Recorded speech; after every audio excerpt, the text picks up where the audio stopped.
Hello everyone, welcome back to our new video. और आज का वीडियो जो है रिसर्च एप्टीट्यूड और टीचिंग एप्टीट्यूड के जो क्वेश्चंस हैं उन पर होने वाला है। ये आपके upcoming UGC net examination point of view से बहुत ज़्यादा इंपॉर्टेंट होने वाला है। Okay, so let's start. First question is in both mass communication and classroom communication, filtering of the information and contents is refers as to. मतलब mass communication में, एक second, जो हमारा मास कम्युनिकेशन है उसमें और क्लासरूम कम्युनिकेशन में अगर हम फिल्टरिंग करते हैं इंफॉर्मेशन पर, तो उसमें जो है उसमें कौन कौन से ये कंटेंट आ सकते हैं। ठीक है, तो क्या आएगा इसमें? Rationalism, gate keeping, content correction या वन वे फ्लो। तो इसमें आएगा आपका गेट कीपिंग। ठीक है, correct option is gate keeping. Okay, next question. When student place themselves to close certain communication source, it will lead to। अगर कोई student है वो अपने आप को क्लोज कर लेता है किसी कम्युनिकेशन सोर्स से, तो ये क्या होगा, ये इंफॉर्मेशन कौन सी होगी? Okay, so first is selective exposure, second source domination, third negative choice, fourth impersonal behaviour. तो आपका ये आएगा सिलेक्टिव एक्सपोजर। क्यों? क्योंकि वो अपने आप को सिलेक्ट कर रहे हैं, तो उसका एक्सपोजर कैसा होगा? सिलेक्टिव एक्सपोजर होगा। Okay, third question is the goal of formative assessment is to promote student to the next level, monitor student learning to provide ongoing feedbacks, third compare student learning against a standard और benchmark, fourth from a group of student on the basis of their learning.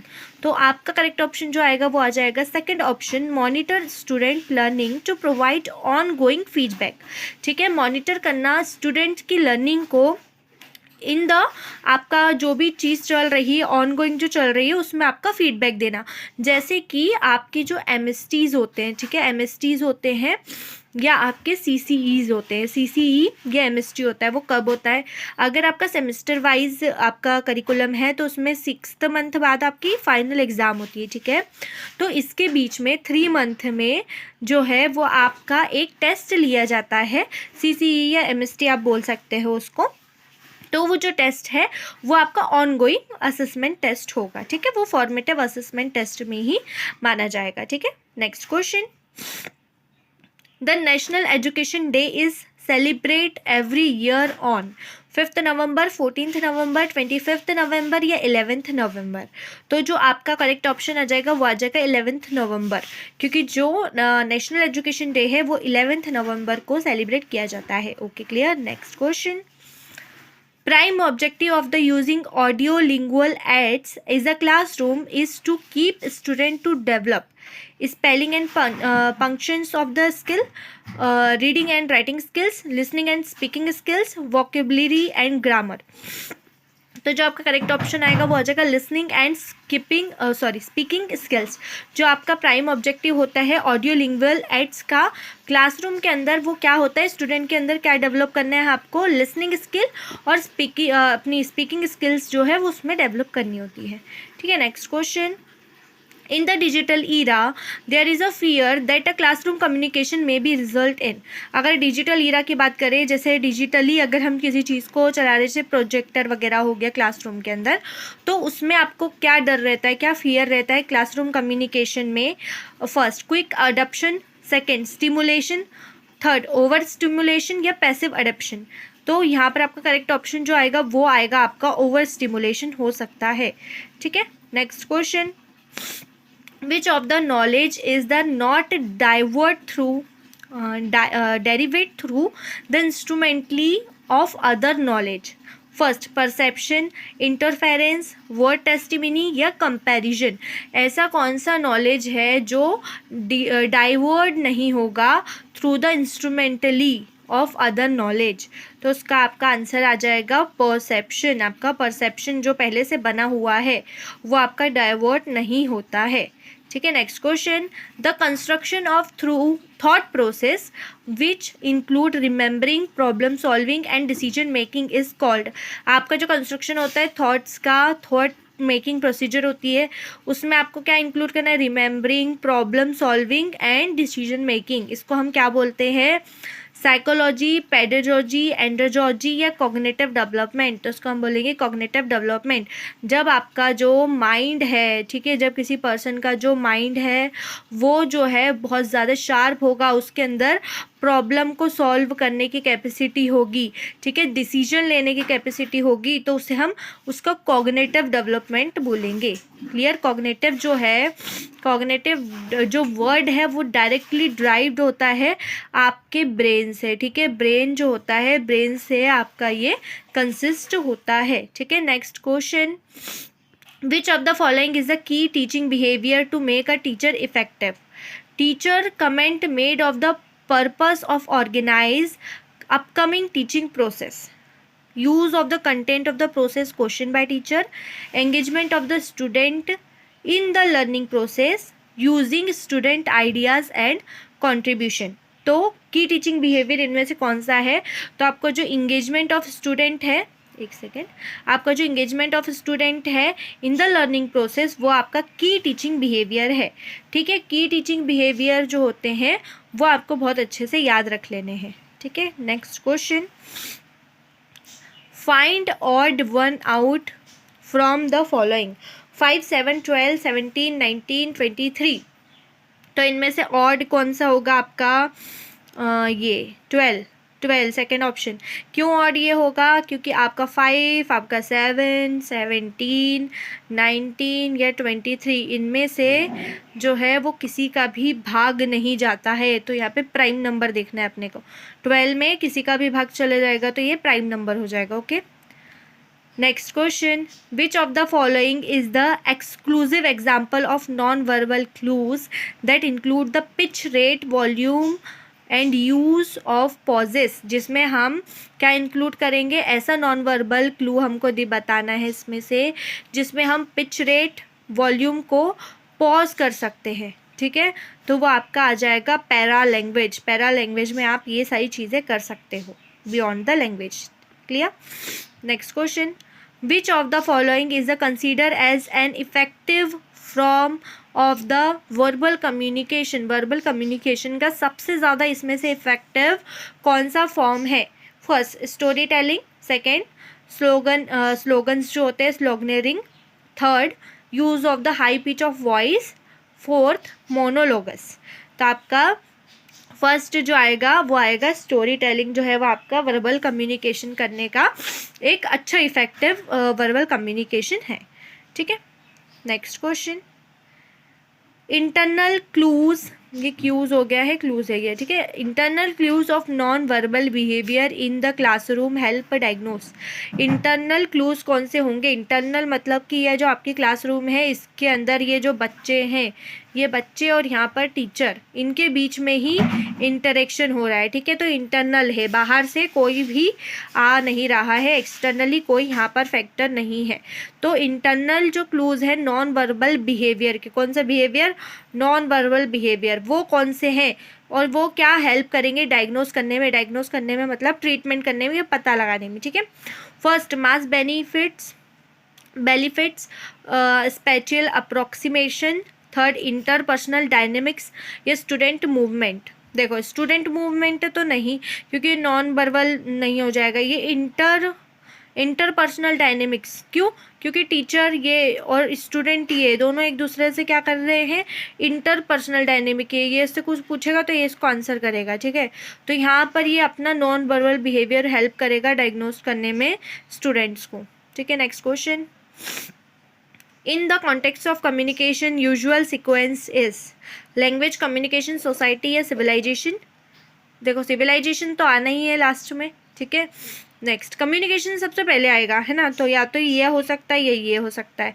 तो communication, society, language या civilisation? Communication के बाद society तो नहीं आएगी, फिर language तो नहीं आएगा, तो इसका करेक्ट ऑप्शन आपका ये वाला हो जाएगा, option third, communication, language, society, civilization. Okay, next question, a communication process can be consider complete when?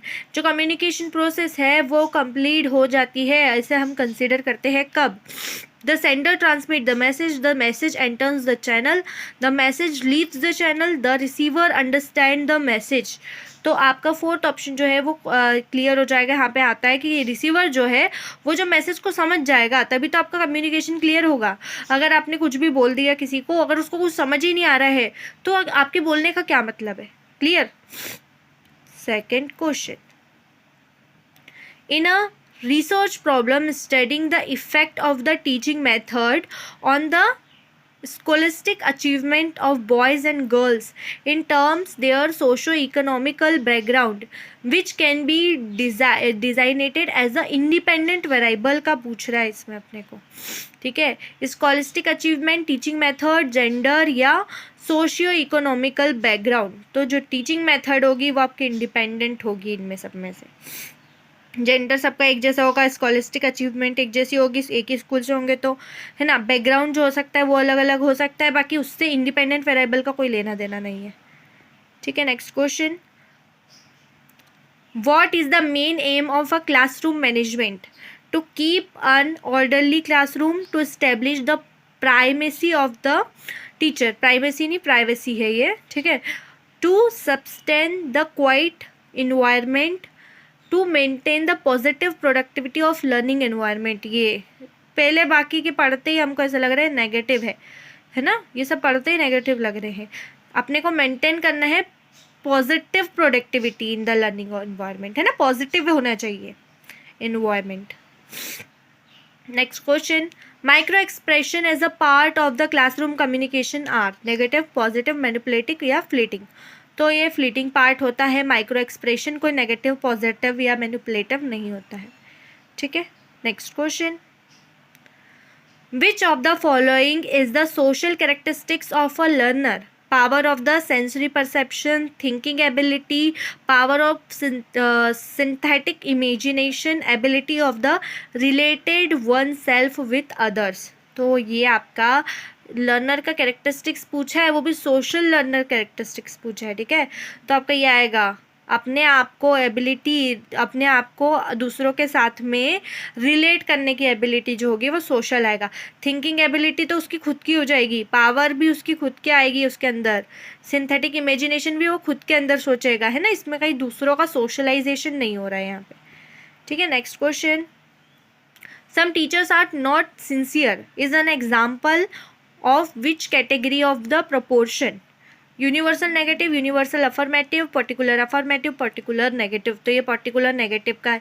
Some teachers are not sincere, अगर ये पर्टिकुलर नेगेटिव, अगर ये पर्टिकुलर पॉजिटिव होता, या पर्टिकुलर अफर्मेटिव को पॉजिटिव भी बोलते हैं, ठीक है, अगर ये पर्टिकुलर अफर्मेटिव का होता तो इसमें आ जाता ऑल टीचर्स आर, यहाँ पे ऑल लग जाता, ठीक है, all teachers are not sincere.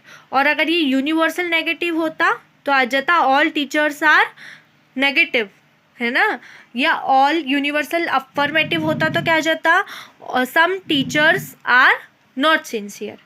ठीक है, clear. Next question, semantic barriers of communication is implies when the signal of lost before reaching the receiver, message transmitted by source is unclear, the receiver's attention is derived, receivers does not understand the meaning of the message। तो semantic barrier जो है वो कब आ जाएगा?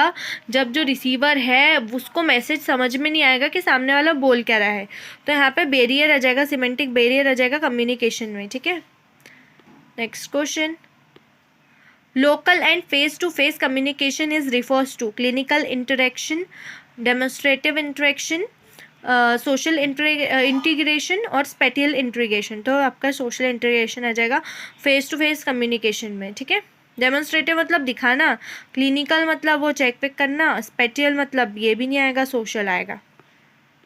Next question, shifting technology and communication institution contributes to, technologies और communication जो है उन्होंने इंस्टीट्यूट को क्या कंट्रीब्यूट किया है? System integration, temporal disintegration, psychological disintegration या स्पेटियल इंटरेक्शन। तो सिस्टमैटिक सिस्टम इंटीग्रेशन जो है वो टेक्नोलॉजी ने किसे दे दिया है? इंस्टीट्यूशन को दे दिया है। ठीक है, next question, structured classroom communication can be categorised as, जो स्ट्रक्चर क्लासरूम कम्युनिकेशन होगा वो कैसा होगा, interpersonal communication, vertical communication, group communication या क्रॉस पर्पस कम्युनिकेशन। तो आपका ग्रुप कम्युनिकेशन होगा। स्ट्रक्चर्ड क्लासरूम कम्युनिकेशन जो होगा वो आपका ग्रुप कम्युनिकेशन होगा। ठीक है, clear. Next question, which one is the called non probability sampling, इनमें से कौन सी जो सैम्पलिंग है, ये गोल्ड हो गया है, एक सेकेंड, ये गोल्ड हो गया है, इसे कॉल्ड कर लेना है ना। इसमें से कौन सी सैम्पलिंग जो है वो प्रोबेबिलिटी सैम्पलिंग जो है वो नहीं है। Cluster sampling, quarter sampling, systematic sampling या स्ट्रैटिफाइड सैम्पलिंग, दो टाइप की सैम्पलिंग होती है, प्रोबेबिलिटी सैम्पलिंग होती है और नॉन प्रोबेबिलिटी सैम्पलिंग होती है। ठीक है, इसमें प्रोबेबिलिटी सैम्पलिंग जो होती है उसमें हम रैंडम चूज़ करते हैं और नॉन प्रोबेबिलिटी में हम रैंडम चूज़ नहीं करते हैं। ठीक है, तो इसमें से आपको जो करेक्ट ऑप्शन होना चाहिए वो आपको कमेंट कर देना है। इसके जो नेक्स्ट वीडियो आएगा उसमें मैं आपको करेक्ट ऑप्शन जो है वो बता दूंगी। ठीक है, तो आप कमेंट कर दीजिएगा आपको इस क्वेश्चन का आंसर पता हो तो। ओके, सो थैंक यू आज के लिए। अगर ये वीडियो आपको अच्छा लगा हो तो अपने फ्रेंड्स के साथ इसे ज़रूर से शेयर कीजिएगा, लाइक कर दीजिएगा एंड कमेंट करना ना भूलिएगा। Thank you, thanks for watching.